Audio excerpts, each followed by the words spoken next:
من أنا من أنا من أنا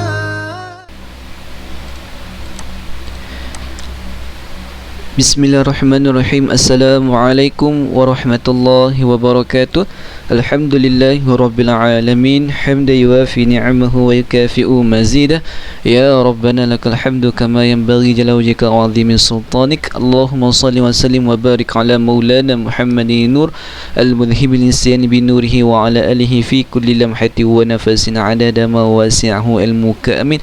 Amma ba'd. Alhamdulillah.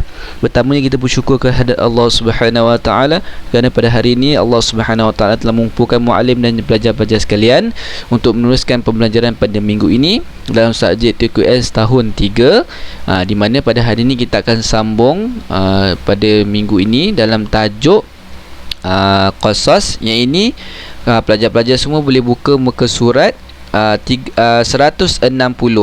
Jadi kita akan masuk pada ayat Al-Quran, di mana minggu lepas kita dah masuk pada hadis, iaitu hadis menyayangi anak yatim. Jadi pada minggu ini kita akan masuk kepada ayat Al-Quran pula, menyisakan tentang apa? Kita akan belajar tentang surah Hud ayat 37 dan juga 38. Okey, di mana kalau kamu tengok pada muka surat 160 di dalam buku TQS tu, menceritakan tentang apa? Tajuknya di atas tu, tajuknya adalah Nabi Nuh dengan kapalnya. Okey, jadi kita akan belajar tentang Nabi Nuh dengan kapalnya. Apa yang berlaku ketika Nabi Nuh sedang berdakwah kepada kaumnya. Okey, jadi pelajar-pelajar semua dah buka buku TQS muka surat 160? Dah buka? Okey, kalau dah tunjuk good ataupun angguk je. Jadi muallim nampak dan muallim faham. Okey, alhamdulillah. Jadi kita akan masuk kepada hari ni muka surat 160. Okey, yang baru masuk muka surat 160. Okey, itu dalam surah Hud ayat 37 dan 38. Okey, pada minggu ni kita sambung dalam Al-Quran lah, ayat Al-Quran pula. Okey, 160. Okey, muka surat, okey, muallim tulis dekat situ, muka surat 160. Okey. Okey, yang pertama kita akan masuk, jadi pelajar-pelajar boleh lihat pada skrin. Kita akan masuk kepada struktur surah dulu. Okey, kalau hadis kita belajar struktur hadis, kan? Jadi kita akan masuk struktur surah. Surah apa hari ini yang kita akan belajar? Kita akan belajar surah Hud ayat 37 hingga 38. Okey, dalam surah Hud ni memang ada menceritakan tentang Nabi Nuh alaihissalam dengan kaumnya, bagaimana Nabi Nuh berdakwah, bagaimana dakwah Nabi Nuh ditolak dan sebagainya, ada diceritakan di dalam surah Hud. Okey, bukan ayat 37 dan 38 sahaja, dia berentetan. Ayat 30, muallim lupa ayat berapa, tapi dia akan berentetan dan sampai ayat ke berapa. Okey, antaranya ayat 37 dan 38 yang kamu akan belajar hari ini. Okey, yang pertama, tema struktur bagi surah Hud ni adalah tema Qasas. Okey, jadi surah Hud ayat 37 hingga 38 ini terletak pada muka surat 225 hingga 226 di dalam mushaf Al-Quran. Jadi sekiranya kamu nak cari surah Hud ni, kamu dalam Al-Quran, kamu boleh buka muka surat 225 dan juga 226. Kamu akan jumpalah surah Hud ni. Okey. Kemudian surah Hud ni, maafkan muallim, kat situ sepatutnya bukan juzuk 29. Muallim salah tulis juzuk yang ke-12. Okey, surah Hud terletak dalam juzuk yang ke-12. Okey, bukan 29. Juzuk yang ke-12. Jadi fokus kita pada hari ni ayat ke berapa? Surah Hud ayat 37 dan 38. Dua ayat sahaja. Okey. Okey, jadi surah Hud ayat 37 hingga 38 ni membincangkan tajuk tentang apa? Tentang Nabi Nuh dengan kapalnya. Okey, nanti kita akan tengok kenapa menceritakan tentang Nabi Nuh dengan kapalnya. Okey, baiklah. Seterusnya, okey, kita akan masuk kepada hafazan, bahagian hafazan ataupun bahagian pembacaan surah Nuh ayat 37 dan 38. Jadi pelajar-pelajar boleh buka muka surat 160, di mana pada hari ini muallim akan baca dahulu surah Nuh ayat 37-38. Kemudian muallim akan minta seorang pelajar lelaki dan seorang pelajar perempuan untuk membacakan surah Hud ayat 37-38. Boleh tak pelajar-pelajar? Boleh tak? Kalau muallim nak seorang pelajar lelaki, seorang pelajar perempuan untuk bacakan, boleh? Boleh? Damia Irdina boleh? Sebab muallim nampak Damia yang sahaja angguk, boleh? Alright. Okey, bagus. Okey, pada mulanya muallim akan bacakan dulu. Yang ni 2 ayat saja hari ni, tak panjang. Jadi kita akan baca surah Hud ayat 37 hingga 38. Okey. Jadi muallim akan baca dahulu. Okey. A'udzu billahi minasy syaithanir rajim. واصنع الفلك بأعيننا ووحينا ولا تخاطبني في الذين ظلموا إنهم مغرقون. Okey, itu ayat yang ke-37. Ayat yang 38, وَيَصْنَعُ الْفُلْكَ وَكُلَّمَا مَرَّ عَلَيْهِ مَلَأٌ مِّن قَوْمِهِ سَخِرُوا مِنْهُ قَالَ إِن تَسْخَرُوا مِنَّا فَإِنَّا نَسْخَرُ مِنكُمْ كَمَا تَسْخَرُونَ صَدَقَ اللَّهُ الْعَظِيمُ. Okey, jadi baiklah, muallim dah baca surah Hud ayat 37 hingga 38. Jadi untuk ayat 37 dan 38, bagi wakil lelaki, siapa yang nak bacakan? Siapa yang nak baca? Untuk pelajar lelaki, siapa yang nak baca? Ada yang nak baca? Pelajar lelaki? Ryan nak baca? Ryan nak baca, Ryan? Boleh? Okey, bagus. Okey, Ryan silakan baca a'udzubillah. Mulakan dengan a'udzubillah.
Okey, sadaqallahul azim. Okey, terima kasih Muhammad Ryan.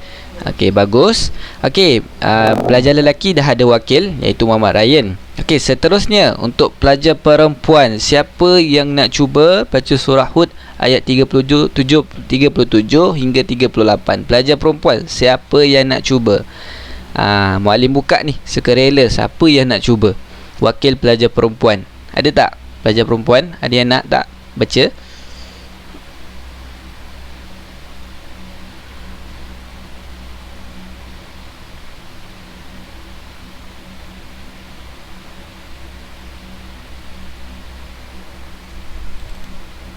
Ada tak pelajar perempuan yang nak baca? Nurul Izzah ke?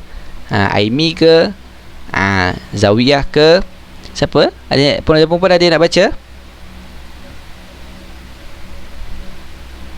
Aimi boleh, Aimi. Aimi boleh baca? Aimi boleh baca tak? Aimi, boleh? Boleh tak? Okey. Boleh? Okey, alhamdulillah. Okey. Okeylah, kalau betul belajar perempuan kita bagi Aimi. Okey, Aimi silakan baca. A'udzubillah.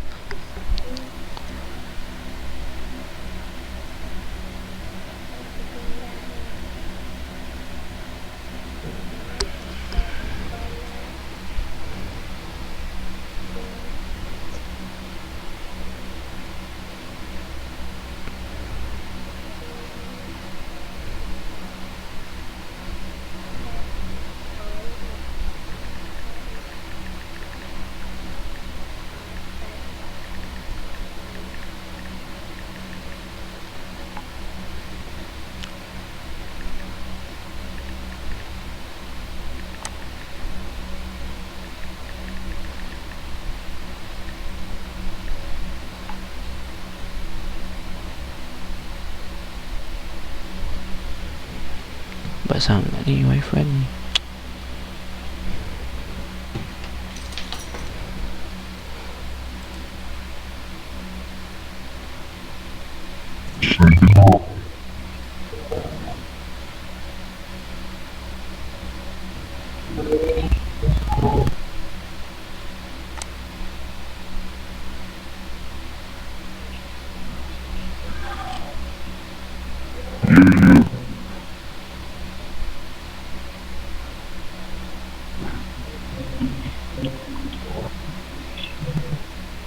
Okey, dah. Amy dah habis baca. Sebab muallim tak dengar tadi sebab apa? Mungkin line muallim slow kan, lambat. Jadi muallim tak dengar. Dah habis eh?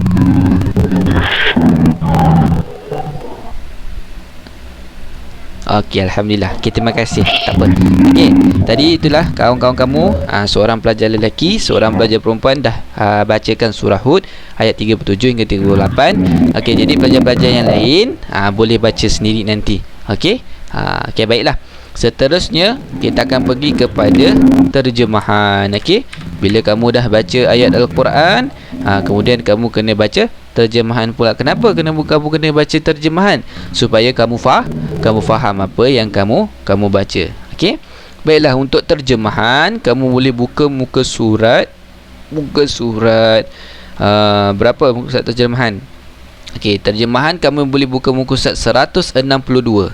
Okey, untuk terjemahan boleh buka muka surat 162. Okey. Kita akan baca terjemahan. Kita akan tengok apa yang dikatakan di dalam Al-Quran, dalam surah Hud ayat 37 hingga 38. Okey. Baiklah, kita tengok ayat yang ke-37. Okey. Wasna'i, dan binalah, okey, al-fulka, bahtera, bi'ayunina, dengan pengawasan kami, wa wahyina, dan petunjuk wahyu kami. Okey, pelajar-pelajar, kami di sini menunjukkan kepada siapa? Dengan pengawasan kami dan petunjuk wahyu kami. Di kami ni menunjukkan di sini adalah Allah Subhanahu Wa Taala. Kenapa Allah Subhanahu Wa Taala menggunakan perkataan kami? Kerana Allah menggunakan perkataan kami kerana menunjukkan kekuasaannya, menunjukkan kebesarannya. Sebab tu Allah menggunakan perkataan kami. Okey. Baiklah.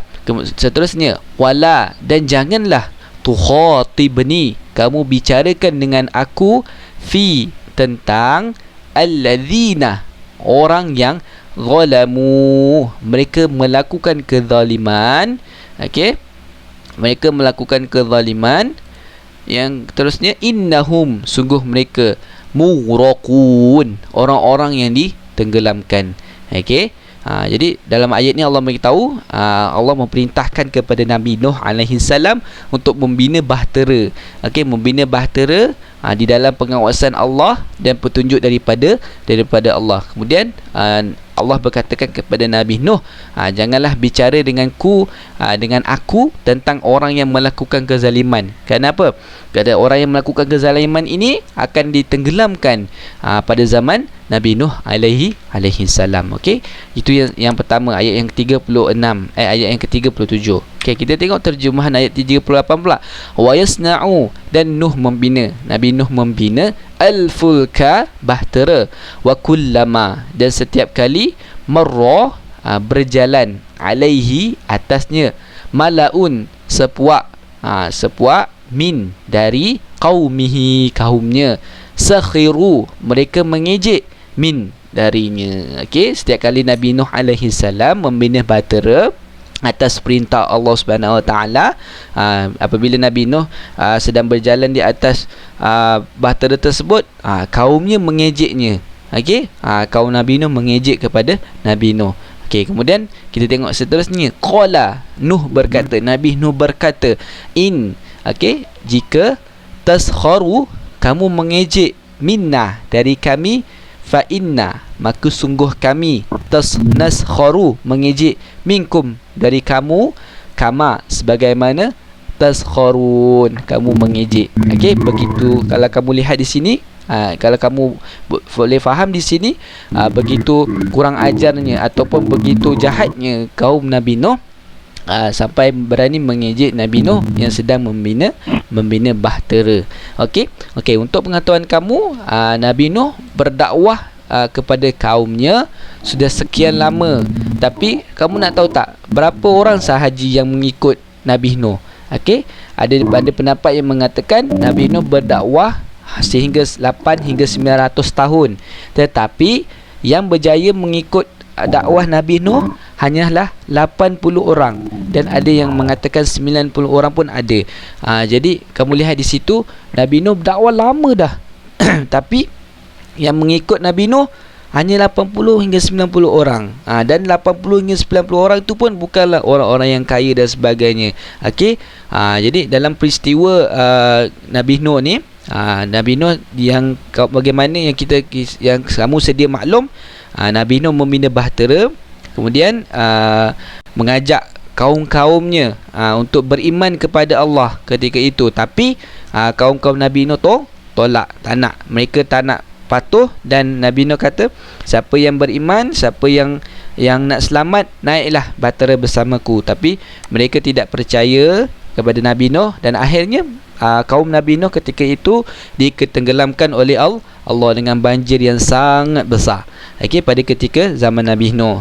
Jadi yang selamat, yang ikut Nabi Nuh naik bahtera itu sahajalah yang selamat. Yang lain yang tak ikut kepada Nabi Nuh pasti ditenggelamkan oleh Allah Subhanahu Wa Taala. Okey, kerana ingkarnya. Kenapa ditenggelamkan oleh Allah Subhanahu Wa Taala? Kerana kaum Nabi Nuh sangat ingkar, dan mereka tidak nak ikut kepada Nabi Nuh alaihi salam. Sebab itulah mereka dikenakan azab seperti itu. Okey, faham tak untuk penciptaan Nabi Nuh pada ayat 37 hingga 38 ni, pelajar-pelajar faham tak? Okey. Jadi dalam ayat ini menceritakan bagaimana kaum Nabi Nuh mengejek kepada Nabi Nuh yang sedang membina bahtera. Okey. Baiklah, itu adalah terjemahan daripada surah Nuh ayat 37 hingga 38. Okey. Cuma kamu kena melihatlah bagaimana sabarnya, bagaimana kuatnya Nabi Nuh berdakwah kepada kaum-kaumnya yang begitu menentang Nabi Nuh pada ketika itu. Okey. Baiklah, seterusnya kita akan masuk kepada 3 maksud perkata. Okey. Maksud 3 maksud perkata. Yang pertama, perkataan al-fulka. Okey, kalau kamu tengok pada ayat yang ke-37, wasna'il fulka. Okey, fulka di sini bermaksud apa? Bermaksud bahtera. Okey, bahtera yang dibina oleh Nabi Nuh alaihi salam. Okey, al-fulka. Okey, maksud perkata yang pertama al-fulka. Al-fulka ni bermaksud apa? Bahtera. Okey. Itu ayat maksud perkata yang pertama. Yang kedua, zalamu, yang bermaksud mereka melakukan kezaliman. Okey, kat situ ada salah tulis kat situ, typo. Kezaliman sepatutnya tak ada huruf N. Okey. Jadi zalamu ni berada di alam pada ayat yang ke-36 37. Wala tukhatibni fil ladzina zalamu, mereka melakukan kezaliman. Okey. Itu ayat maksud perkata yang kedua. Yang ketiga, muraqun, yang bermaksud orang-orang yang ditenggelamkan. Okey, siapa yang ditenggelamkan? Kaum-kaum Nabi Nuh yang tidak beriman, yang tidak mengikut kepada Nabi Nuh. Mereka itu semua ditenggelamkan oleh Allah Subhanahu Wa Taala dengan banjir yang besar. Okey, mana perkataan muraqun? Masih lagi dalam ayat 36. Okey, yang pertama tadi boleh ulang balik, al-fulka, bahtera. Okey. Yang kedua, zalamu, mereka melakukan kezaliman. Muraqun, dan orang-orang yang ditenggelamkan. Okey, itu 3 maksud perkata yang muallim ambil daripada ayat surah Nuh ayat 37. Okey, baik, faham tak untuk 3 maksud perkata ini? Di mana 3 maksud perkata ini adalah antara item ataupun antara yang perlu kamu hafal nanti untuk tugasan. Okey, baiklah. Seterusnya kita akan pergi yang terakhir, iaitu huraian ringkas. Okey, huraian ringkas dari surah Nuh ayat 37 hingga 38. Mungkin apa yang muallim terangkan tadi kamu belum beberapa faham, tapi dengan huraian ringkas, ada huraian ringkas ni, insya-Allah kamu akan lebih faham. Okey, untuk huraian ringkas kamu boleh buka muka surat 163. Okey, huraian ringkas muka surat 163. Okey, huraian ringkas surah Nuh ayat 37 hingga 38. Okey, yang pertama, dia kata apa? Kita mestilah mencontohi sifat kesabaran Nabi Nuh ketika berdakwah. Jadi kita kena mencontohi sifat kesabaran. Okey, macam mana sabarnya Nabi Nuh berdakwah kepada kaumnya? Macam yang Muallim ceritakan tadi, Nabi Nuh berdakwah kepada kaumnya hampir hingga 800, ada riwayat kata 900 tahun lamanya Nabi Nuh berdakwah kepada kaumnya, tetapi hanya 80 orang. Okey, 80 hingga 90 orang sahaja yang ikut dakwah Nabi Nuh. Kamu bayangkan, kamu berdakwah lama dah, kamu berdakwah 100 tahun, tapi yang ikut dakwah kamu hanya 5 orang, 10 orang, sikit sahaja yang mengikut Nabi Nuh ketika itu. Okey, berdakwah 900 tahun. Okey, tapi yang berjaya mengikut ataupun yang mengikut ajaran Nabi Nuh hanyalah 80 hingga 90 orang. Sikit atau banyak belajar. Kamu bayangkan, Nabi Nuh berdakwah 900 tahun. Lama tak 900 tahun tu? Lama tak? Lama bukan? Tapi kalau kita ikut logik akal kita, berdakwah selama 900 tahun mesti dah ramai dah ikut. Mungkin 100 ribu orang ikut, mungkin 200 ribu orang ikut dakwah tersebut. Tetapi Nabi Nuh diuji. Kamu lihat bagaimana kesabaran Nabi Nuh ketika berdakwah kepada kaumnya. Okey, Nabi Nuh sabar. Sepanjang berdakwah selama 900 tahun tu Nabi Nuh sangat sabar. Okey, jadi kita kena contohi sifat sabar Nabi Nuh. Okey, jadi kalau kita nak jadi seorang pendakwah pada satu hari nanti, kita baru berdakwah selama seminggu ataupun 2 minggu, sekiranya tidak ada siapa yang ikut, tiada siapa yang ikut akan dakwah kita tu, kita janganlah putus asa. Kenapa? Dakwah ini adalah sentiasa diteruskan, sentiasa diperjuangkan.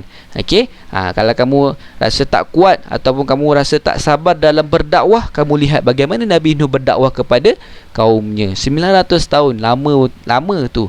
Okey, bukan sekejap. Okey, jadi Nabi Nuh tidak pernah putus asa dan Nabi Nuh sentiasa bersabar. Okey, itu yang pertama. Yang kedua, Nabi Nuh telah diejek oleh kaumnya ketika melaksanakan perintah Allah untuk membina kapal di atas bukit. Nabi Nuh alaihi salam telah diejek oleh kaumnya.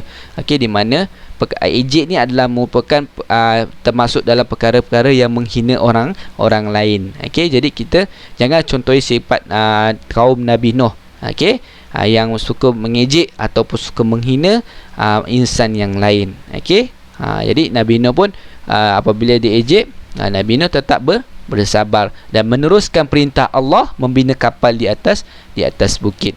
Okey, yang ketiga, kita mestilah yakin dengan kekuasaan Allah yang mampu melakukan apa sahaja dan tiada perkara yang mustahil baginya. Ya, kita kena beriman kepada Allah bahawa Allah Maha Kuasa, Allah mampu melakukan apa-apa sahaja.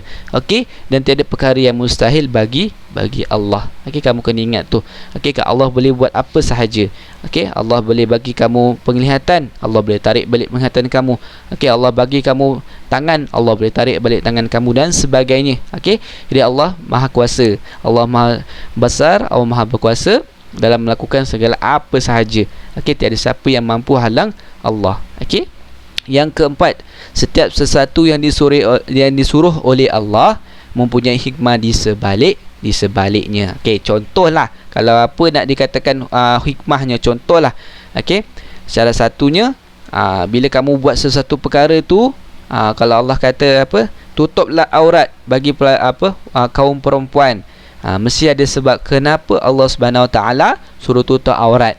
Okey, banyak lagi perintah-perintah Allah yang Allah suruh, pasti ada hikmah. Allah tahu, kita tak tahu, tapi Allah tahu.